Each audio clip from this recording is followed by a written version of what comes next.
From America's farm to fork capital and some of the richest farmland in the world, it's time for What's in Season with Michael Marks, sponsored by Meals on Wheels, Sacramento County. Welcome to the November episode of What's in Season with Michael Marks. It's all about sweet potatoes. Hey, do you remember the show What's My Line? Is this a sweet potato? Is this a sweet potato? Is this a sweet potato? Or is this a sweet potato? We're going to learn all about sweet potatoes today. Plus Matt Alvarez, one of the great farmers right here in California, in Livingston, California, Atwater, California, who grows a lot of sweet potatoes. And he's going to fill us in on what does it take to grow a sweet potato. Of course, Mandy Bottoms is in the house as well. We're going to do sweet potato stamps. Can't wait to see that, just for kids. Dr. Chelsea is in the house. We're talking about men's health. Very important, especially to me, and my wife thinks it's very important as well. And of course, Chef Adam Peckel is going to be here. What's he cooking up? Yes, sweet potatoes. We're going all the way back to Thomas Jefferson. We have a great biscuit recipe from Thomas Jefferson using sweet potatoes. So let's go ahead and get started. First of all, let's break this up. This is a potato. That's a potato. It's a tuber, right? It's not a root. A sweet potato is not a potato. It's actually a root. It's the root of the sweet potato plant. Now, where in the world did we come up with sweet potatoes? Until the Irish potato came along, until this potato came along from Ireland. Here in the United States, sweet potatoes were simply called potatoes. But when the Irish potato came along, they had to have something to differentiate between this and this. That's when they added the name sweet to the potato. This is a sweet potato. So what is the difference between a sweet potato and a yam? Well, a true yam is a vegetable grown in Africa. They get quite large, very large, as big as a big fish, and we don't grow those here in the United States. So where do we get the name yam? Well, it all happened in the 1920s and 30s. Dr. Julian Miller. Dr. Julian Miller was a professor at Louisiana State University, and up until then, most sweet potatoes in the United States was this. It's a white sweet potato. It's white inside. By the way, sweet potatoes, oh my goodness, King Henry VIII loved sweet potatoes. Here in the United States, during the Revolutionary War, sweet potatoes, oh my goodness, it fed our troops. It was so vital for the Revolutionary War. In fact, it's the sixth most important food crop in the world today. So here we go. Dr. Julian Miller, 1920s and 30s. She wanted to create a sweet potato that was totally different than this. Something that had some color. Color on the outside, color on the inside. Something that maybe would have more starch, that would turn into more sugar, that was actually really sweet. So Dr. Julian Miller created the first red sweet potato called a garnet variety of sweet potato.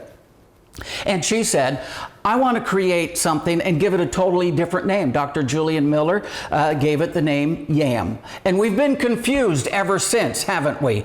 So all yams are sweet potatoes, but not all sweet potatoes are yams, right? Did I just confuse you again? Oh my goodness.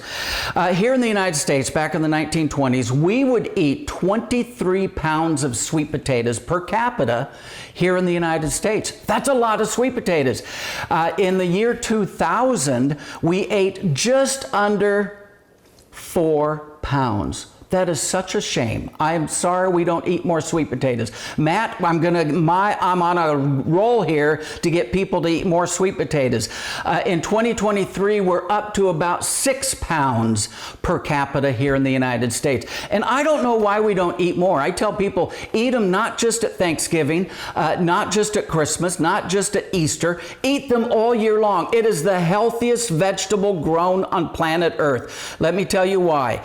Vitamin A is in here. Vitamin B6 is in here. Vitamin C is in here. Vitamin E is in here. Iron is in here. Zinc is in here. Literally A to Z. Everything in between. It is the healthiest vegetable grown on planet Earth. I know they don't look as pretty as some of the other vegetables, but man, they are certainly the healthiest vegetable. So how do you store a sweet potato? Because that's very, very important where you store your sweet. Do you store your sweet potatoes in the refrigerator? Never in a million years should you put them in the refrigerator. It will turn the inside what we call hardcore. It will change the sugar content so it won't be as sweet. Hey, coming up, Matt Alvarez joining us right here on What's in Season. He's going to talk to us about sweet potatoes. Don't go away.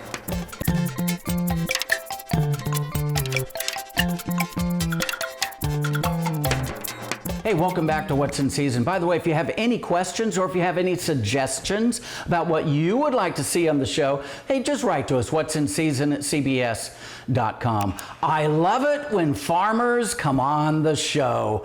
And one of the best farmers, I met his grandfather. He was called Sweet Potato Joe, is what he was known as. And this is Matt Alvarez, his grandson. Now, you are fourth generation sweet potato farmer. That is correct. All right, very, very cool. So your great-grandfather started. My great-grandfather. Why did you guys start with sweet potatoes? So my great-grandfather immigrated from the Azores, and as they came over, they were mostly agrarian, and so they farmed lots of different vegetables, and it just so happened that sweet potatoes were a popular menu item for a lot of sweet potato immigrants, so they started growing their own sweet potatoes. How many acres do we have here in California? So we grow roughly between 17 and 18,000 acres in the state of California, and that's fluctuated probably between 5 and 6,000 acres over the last 10 years, either up or down, just depending on who's farming and what the commodity prices look like. Very, very cool. So Matt, when people are driving down Highway 99, you go through Modesto, you go south of Modesto, you see a sign that says Livingston, California, Atwater in Livingston. That is ground zero for sweet potatoes here in California, right? Correct. So basically, when the settlers settled into that area, they found sand, they found abundant water. Alluvial soil from the rivers there, right? And then all of the infrastructure was built around that. So all of our storage, all of our processing facilities are between Livingston and Atwater. So what you see now is essentially from South Turlock to northern Merced, and there's a small pocket in Kern County, essentially are boxed in with where the sand is. Yeah, and how many farmers do we have here in California for sweet potatoes? I heard roughly 90, or is that less than that now? So I would say main growers and shippers, there's probably a dozen, and then there's a lot of smaller growers that don't pack their own product, but then move their product through those others. Right. So when I first got in the produce industry, North Carolina, of course, is king of sweet potatoes. They grow, about 2/3 of all the sweet potatoes for the United States. When I first got in, California was number 3, but California is now number 2 in sweet potatoes, right? So through efficiencies, changing the way we irrigate, going to a drip irrigation system, we've been able to bump our yields up by about 35% per acre with drip irrigation. And so it increases our cost, but our total yield is about double that of what the other states get. That is very cool. So in the United States, we grow maybe 3 billion pounds of sweet potatoes, and you guys are about 600-700 million. Yes. So that's a good number. So we have 4 different varieties of sweet potatoes here. Tell us what these are. Okay. This is your number 1, correct? Yes. So essentially, they're marketed in 4 different categories. You have a red-skinned, orange-fleshed. You have an orange-skinned, orange-fleshed. Then you have a Japanese, which is purple-skinned and white-fleshed. And then you have a sweet potato, is the way they're marketed. It's essentially a whiter, lighter-skinned, and a white-fleshed or a yellow-fleshed. So yeah, in the markets I see red sweet potatoes and white sweet potatoes, right? So multiple varieties are grown. Coming up with new varieties is really tricky. They have 6 sets of chromosomes, so the genetic diversity is wild when it comes to breeding new sweet potato varieties. And then it takes at least 4 to 5 years of trialing those new varieties in commercial settings in order to get a new variety released. So essentially, the orange skin potato, the common varieties in California are either Covington or Bellevue. The Bellevue has a slightly lighter skin, maybe a smoother texture to the skin, but both of them are marketed as orange. In the red category, Diane, which is actually named by my grandpa. Is that right? Yes, is the main variety, and it's been around since the mid-'80s. And there really hasn't been another variety that's touched its production and its yield. Downside to Diane is it doesn't store real well. So typically we'll grow about 60% Diane and try to get those moved before the end of March. And then we'll move on to another variety called Vermilion from LSU. And that one you'll see in the store, and you'll actually be able to scratch the skin off, and there'll be a double skin. But the yields on those don't seem to be as robust as Diane's. So, very, very cool. How difficult is it to grow a sweet potato? You know, for the average Joe, everybody wants to overwater them. They don't need as much water as what you think. Typically, we use between 36 and 40 inches of water per acre, and you cannot get the root zone wet. Because if you get the root zone wet, the plant will never generate a actual storage root. They'll just have feeder roots. So you'll harvest what looks like a bunch of spark plugs. Yep. They don't like getting their feet wet. Yeah, correct. Right? So what we typically do, we grow on an 80-inch bed, and we have 2 lines of plant on that 80-inch bed, about 36 to 38 inches apart, and then we run a drip tape right in the middle of those, so the water's actually going through the soil profile at a triangle, and the roots are going to the water versus the water straight to the plant. Oh my goodness, there's so much to learn about sweet potatoes. Ladies and gentlemen, when you sit down for your Thanksgiving meal, when you sit down for your Christmas meal, thank Matt Alvarez for those sweet potatoes. Hey, coming up, Mandy Bottom's is going to be in the house. We're doing sweet potato stamps. Don't go away.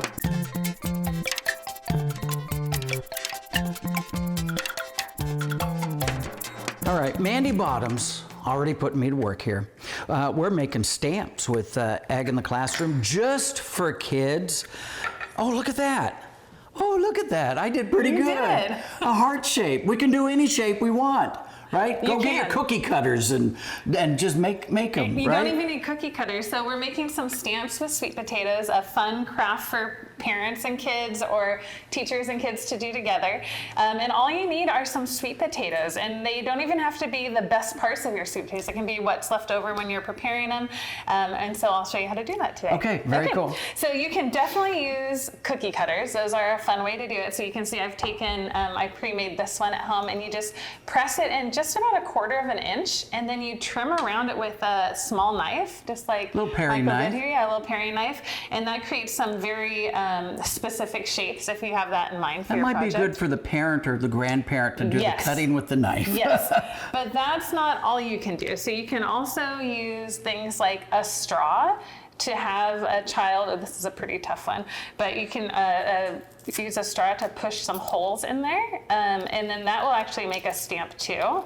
So I'll just do a couple more in this one. Oh, look at that. So look what you see. Okay. Got a stamp there. You can also use a small knife just to make some slices across. And kind of make some divots in the sweet potato. So all of these are creating different textures and patterns that are great for students to explore with for art. And then look at that. There's some lines that you can use. So your imagination can run wild. You can come up with whatever textures that you're interested in. And then what we've done is we've prepared some paint. This is just what kind of paint should we use? Acrylic paint works great. Acrylic paint, yeah. Okay. It stains though, so if you have young kids, make sure they have an apron or something on. And then what we're going to do, and Michael, you can help me with this part, is we're going to, you can just put it on a plate and stamp it that way, but this is a little bit maybe neater. What stamp do you want to use? The heart. I made the heart. You do the heart, okay. And I will do the lines. And so you just get whatever color paint you want. I kind of chose some fall themed. Well, the heart is red. Yeah. Right. And they don't. It's kind of. It's kind of abstract art. And so once you get your. We'll put this up here, and you can just put your stamp wherever you would like to have it. Oh, that is very nifty. Here, let me put this one right up here. Oh, look at my heart. It off. And they can get as creative as they want, putting different shapes and We should probably put the fish one on eventually. And so pretty soon they'll have a whole collage of different colors, textures, and shapes, all from using sweet potatoes. That is so cool. Matt Alvarez, he'll love this, right? In all the schools across California, look, sweet potato consumption will now go up. Seriously. Because we're using it for artwork, Yeah, right? Absolutely.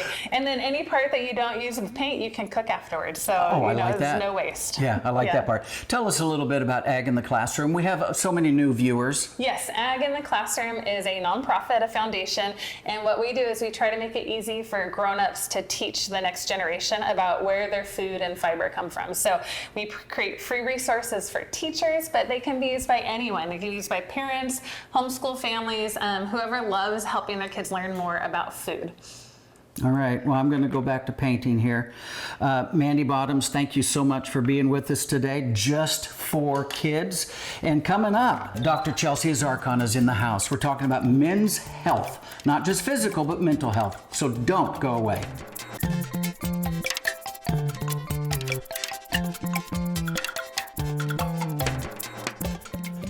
Well, it is November and it's Movember. It's Men's Health Month and we're going to talk about health. I'm going to the doctor today. Yeah, that's right. I'm going to see Dr. Chelsea Zarkon today. Thank you for making a house call. So sweet potato is one of the healthiest vegetables grown on planet Earth. I would assume us guys should probably eat more of those, but I have a list of questions here. A lightning round of questions that guys should probably be asking themselves. Are you ready for this, Dr. Chelsea Zarkon? Let's do it. Let's do it. So why should men go to the doctor? So the top 2 killers of men in the United States, heart disease and cancer, are largely preventable by diet and lifestyle. So going to the doctor helps you understand what you're at risk for, and so you can do things about it before you're going to the doctor with one of those conditions. Us guys just don't go to the doctor. I mean, something breaks, we might go to the doctor, you know, but we just don't go. Right. But we should. Yeah, so we want to think about what we can do to prevent it from breaking. Okay, Yeah. so if you love your guy, send him to the doctor at least once a year. Is that about right? About once a year? Twice a year? At least once a year, okay. yeah. What are some of the top lab tests that us guys should be getting? I discovered I had prostate cancer with a simple PSA test. I'm sure there's a lot of other lab tests. Yeah, so your doctor has a set of basic labs that they're going to run if you go every year. So kind of beyond the basics, some things I like to see men get when they go for that once a year checkup would be knowing that heart disease is the #1 killer of men in the United States, a lipid panel, but not just your basic lipid panel. There's one called Cardio IQ that I like. Ooh. And it helps you understand not just is your cholesterol high, but what are the risk factors contributing to it being high, and what is your risk for a cardiovascular event. So that's an important one. I like vitamin D. Vitamin D is crucial for your bone health, for your heart health, for your immunity. It's cheap to test and it's cheap to take, but you do want to know what your levels are before taking it. And then we have your hemoglobin A1C and fasting insulin, and those are going to help you assess your pre-diabetes risk, hopefully before it happens. And that blood sugar regulation is a really important part of preventing cancer, modulating heart disease, preventing dementia, so some of the things men think about as they get older, or don't think about. Okay. Yeah. So you talked about blood sugar. How can we lower cholesterol without medication? All right, I love this one. Well, these guys, sweet potatoes, are part of that. One of the best things you can do is eat 40 grams of fiber a day. So fiber is going to prevent you from absorbing cholesterol while keeping your good cholesterol high. So practically what that looks like is about 2 cups of vegetables with every meal, fruit as snacks, and then you're going to add a legume, a whole grain, or a potato, sweet potato, with dinner. So that's a great way to get your 40 grams in. And then this one's not popular, but if you really want to see the needle move, complete elimination of refined sugar and alcohol. Do it for 12 weeks, see what happens, right into what's in season when your numbers look better. Yeah. That's a good one. My wife has gotten us all off of processed sugar, right? So what is the #1 fruit, the #1 vegetable that us guys should be eating? I would say tomatoes. So tomatoes are packed full of antioxidants, especially lycopene. That's right. That's prostate protective.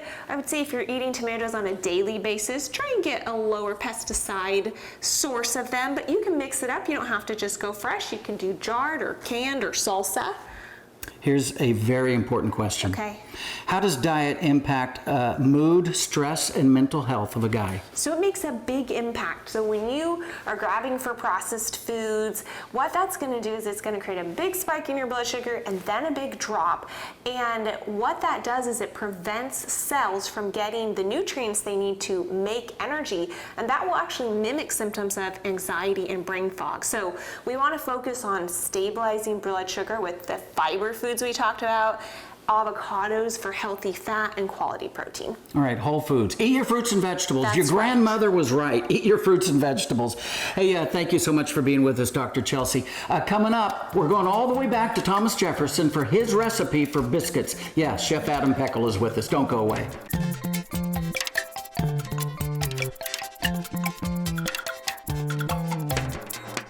Well, thanks for staying with us on What's in Season. Hey, if you have any questions for any of our guests or you have a suggestion for the show, just write to us, what'sinseason@cbs.com. I brought my fork. I am ready to eat sweet potatoes, one of my favorite foods on earth. And please, don't make Christmas and Easter the last time and the only time you eat sweet potatoes. It should be on your plate at least once a week. Matt Alvarez would like that for you as well. Chef Adam Peckel is with us in the house. First of all, as a chef, what do you love about sweet potatoes? Well, I think the versatility. I think a lot of times we see them at the holidays, and they get a little shoehorned into the sweet category. Where I like to take them more into the savory direction and use their natural sweetness and contrast those flavors. So we're going to kind of look at a little bit of that today. And looking at that, we've got some baked sweet potatoes in the oven. That's Let right. me go ahead and bring those sweet potatoes out, Chef. Yeah. So Okay. So just like we love a good baked potato. I love a good baked potato. So we're doing just the exact same thing, but using these lovely sweet potatoes. I did a couple. We'll go with one of the white fleshed ones. And again, nice and hot. They bake about the same time. Do the normal thing. Poke it with the fork. And I found that they take a little less time than a traditional potato. This one I think went about 35 minutes. By the way, if you're going to bake your sweet potatoes like this and you're going to serve them like this, make sure they're all about the same size. That's right. Don't get a real big fat one and then a little one, because they cook up at different times. Well, that's right? the trickiest part, is finding one small enough, Yes. or maybe do one big one and feed the whole family with one. But so here we are. We just split it up, and we all like that traditional sort of loaded baked potato, the bacon, the sour cream, and all that. Now, Chef, I've always said that sweet potatoes are the only potato you can eat naked. That's right. I love eating the skin.